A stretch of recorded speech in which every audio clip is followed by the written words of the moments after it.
Le recensement a été fait en début d'année. À la tendance, on va rester à peu près ce que nous sommes autour de 6000 habitants. Nous avons des besoins d'infrastructures qui nous manquent.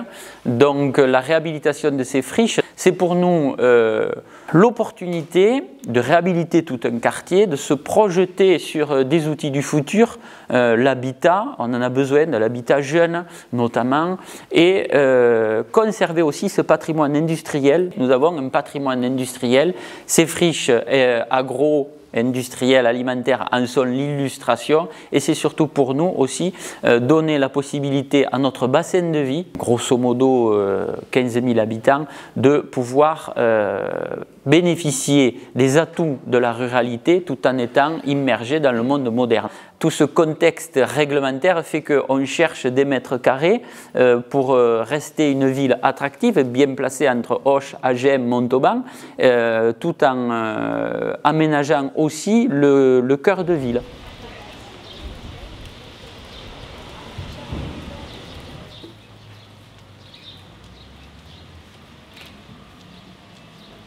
Avoir des bâtiments nouveaux, mais des bâtiments qui soient vertueux et qui soient surtout à la portée de toutes et tous. Voilà, il faut qu'on arrive à passer à l'étape supérieure sur l'attractivité et le dynamisme de la ville. Donc les friches sont pour nous le moyen de se doter d'infrastructures qui nous manquent aujourd'hui. L'aménagement autour des friches devra tenir compte de ça aussi. Il y a l'aménagement du quartier, mais il y a comment on se déplace de façon alternative depuis les friches réhabilitées.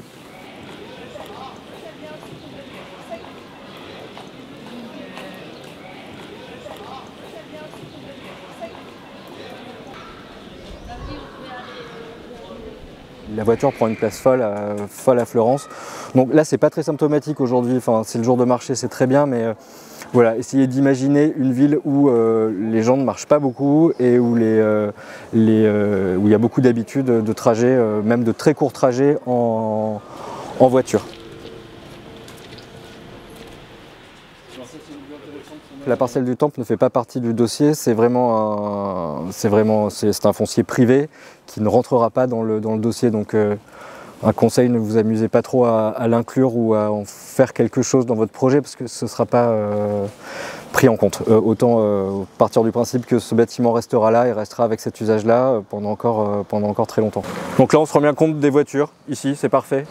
Le site de projet va jusqu'au fond, jusqu'au stop, qui est là-bas. Donc on l'appelle magasin parce que c'est le vrai magasin et en bout de parcelle là-bas, c'est un ancien magasin gamme vert. Qui est surélevé d'une partie d'un immeuble de bureau et à côté vous voyez l'entrepôt qui fait partie de la parcelle également, ce bâtiment aussi qui est en lien et pourrait être en lien direct avec le bâtiment nommé Silo dans le dossier de site et derrière le temple protestant avec le bâtiment d'entrepôt objet du concours également.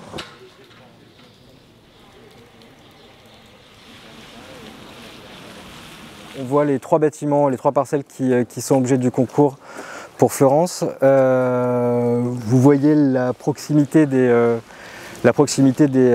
bâtiments et des potentialités de projet, des potentialités d'activation de l'espace public aussi pour que ces bâtiments soient reliés ou non. Bon, on voit ça un peu comme le point de départ d'une nouvelle manière d'utiliser l'espace public dans le centre historique de Fleurance. On voit le centre-ville, normalement on doit voir le clocher de l'église si on fait quelques pas. Là-bas, vous apercevez les allées Aristide-Briand. C'est la route nationale qui relie Auch à Agen. On est dans la Bastide et on passe hors Bastide. Les allées Aristide-Briand prennent place sur les anciens remparts. C'est un enjeu de jonction avec la partie plus pavillonnaire de la ville de l'autre côté. Mais c'est aussi un enjeu de réactivation de cet espace public qui aujourd'hui, on le voit, il y a une double voie au milieu, quasiment des doubles voies pour accéder aux habitations de chaque côté.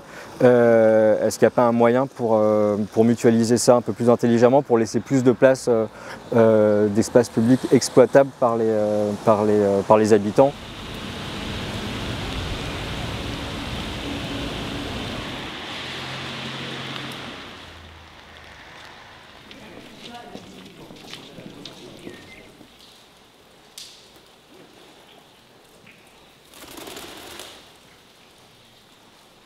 Ici, nous sommes sur la partie anciennement dévolue au magasin. C'est un magasin, voilà, un jardinage, etc. gamme vert. À l'arrière, il y avait du stockage divers et variés pour le magasin, mais aussi pour la partie coopérative. Et la partie administrative était là, on va la voir. Avec aussi le cœur historique de la coopérative, puisqu'au début, il y avait une boulangerie qui après a été transférée sur les allées Aristide Briand. Mais initialement, elle est ici, il y a encore les fournils. C'est 20 ans de non-entretien.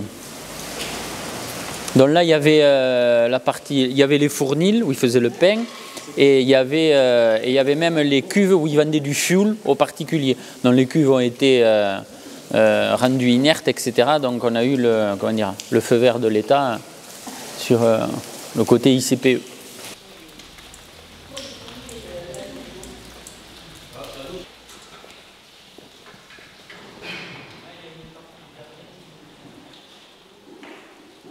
L'idée, compte tenu ici des volumes et de l'espace, de la répartition, c'est d'en faire la maison des associations, de rassembler les associations sport, loisirs, les bureaux, les associations caritatives aussi, c'est important hein, pour les projets qu'on a. Là-bas, il reste encore là-haut, c'était le logement de fonction. Il y avait un concierge jusqu'à la fin, jusqu'au début des années 2000 qui était occupé.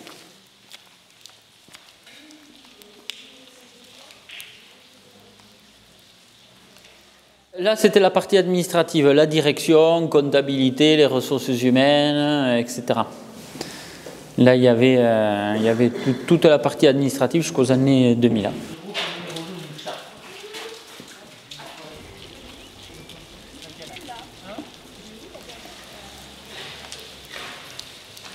Donc là, nous sommes sur l'ancienne minoterie. Donc, ils recevaient évidemment les farines qui transformaient. Donc, c'est massif là aussi. Et à côté, il y a des gros stylos de stockage qui ont été faits juste après la Seconde Guerre mondiale.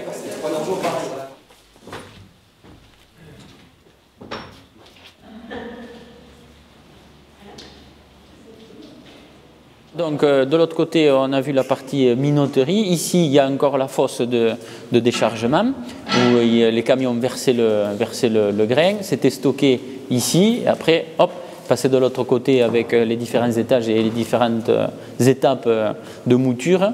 Et après, ça passait par là où on est rentré pour expédier la farine.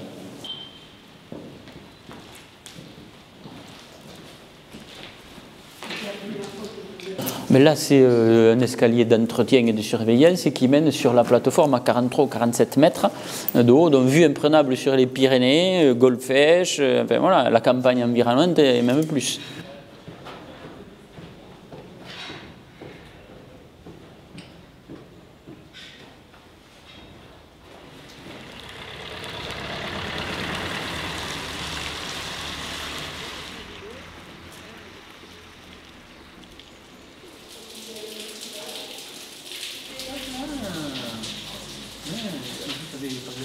Mais là, on est sur le troisième îlot, le dernier donc, qui servait de stockage pour exclusivement les céréales, tandis que sur les autres, il y avait diverses activités. Il y avait stockage de céréales et minoterie ou l'administration pour l'autre bâtiment. L'ambition ici, c'est d'y avoir idéalement le centre culturel, bibliothèque, salle de spectacle, musée, salle de cinéma, hall d'exposition, bref, un lieu vraiment culturel pour arriver à rassembler les diverses composantes et les diverses activités. Donc là, 3 îlots, 3 potentiels différents, mais des enjeux forts pour la ville. L'attente, c'est d'avoir des propositions qui allient la modernité avec le Fleurance de demain, en tenant compte aussi des défis écologiques, des défis économiques, et surtout qu'on puisse nous s'y retrouver, que l'identité de la ville elle soit préservée et qu'on puisse voilà, avoir ces fameuses infrastructures tout en se reconnaissant encore dans les lieux.